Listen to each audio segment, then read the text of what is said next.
प्रभात। मैं रजनीश मिश्रा +2 उच्च विद्यालय रसलपुर मानपुर गया का शिक्षक हूँ।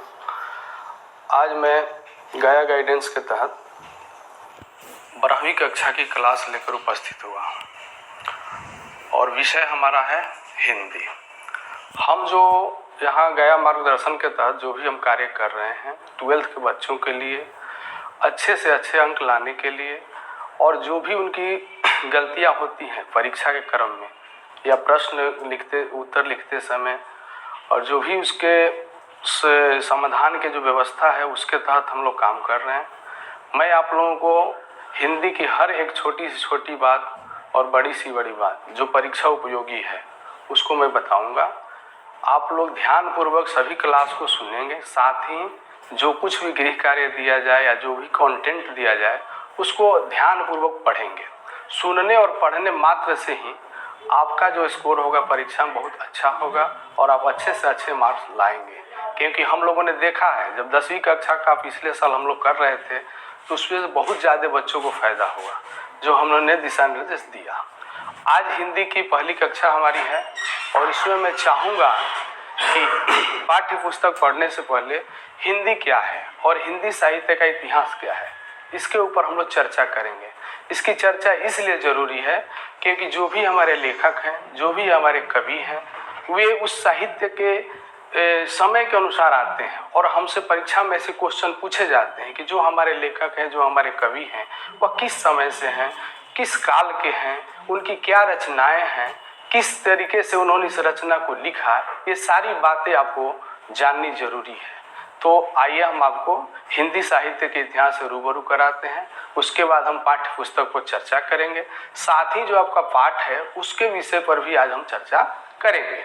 तो पहला क्लास हमारा जो हिंदी साहित्य के इतिहास से है, स्क्रीन पे डिस्प्ले बोर्ड पर आप देख सकते हैं।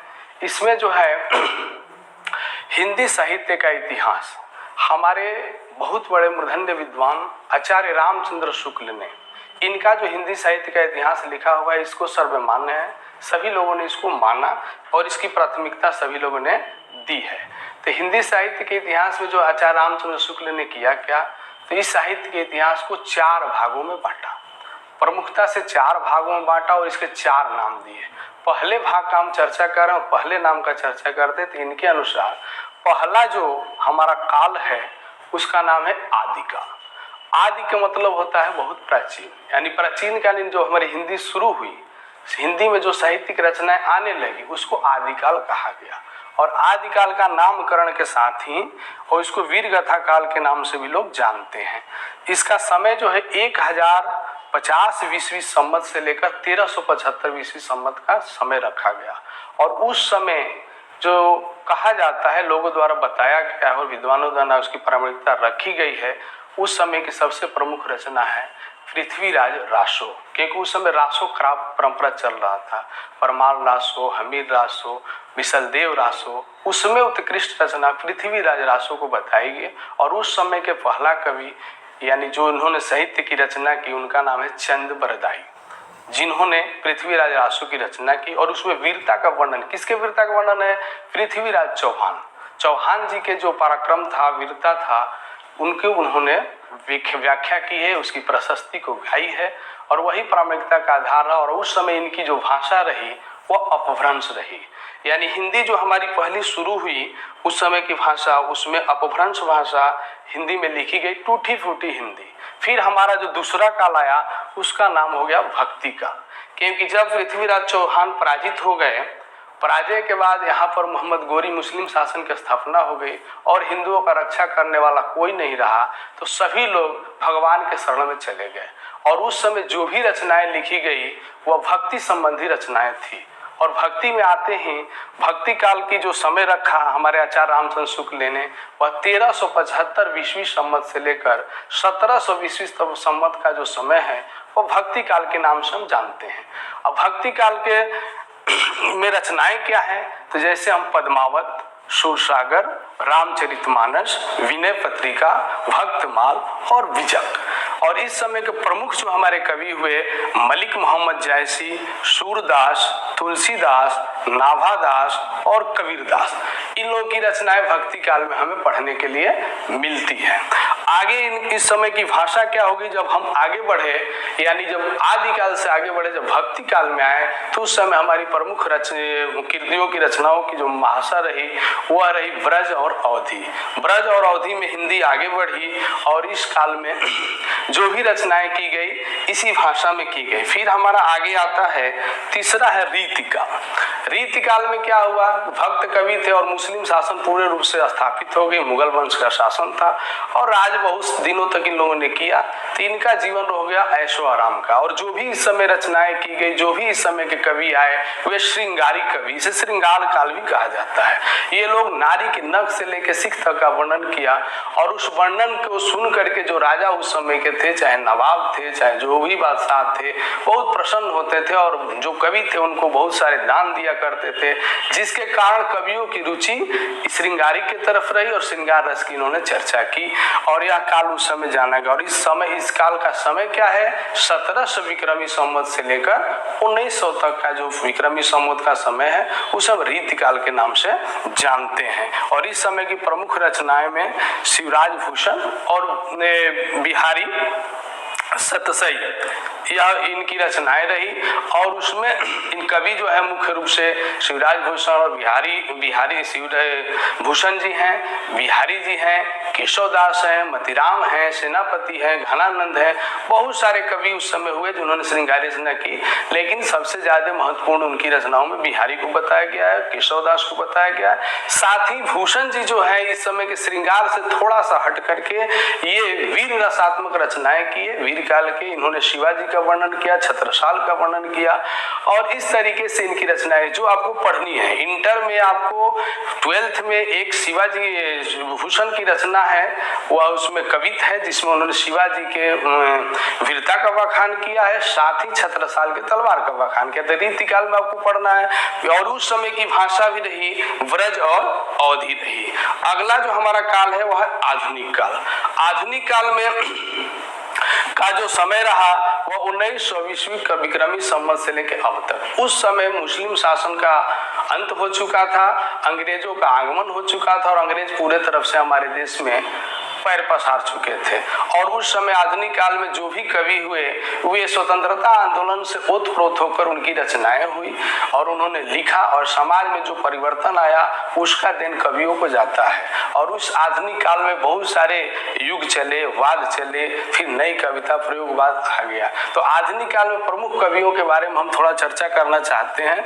रचनाएं उस समय है भारत दुर्दशा, नूतन ब्रह्मचारी, उर्वशी, कमायनी, मुकुल और उसने कहा था, जो हमें किताब में भी पढ़नी है।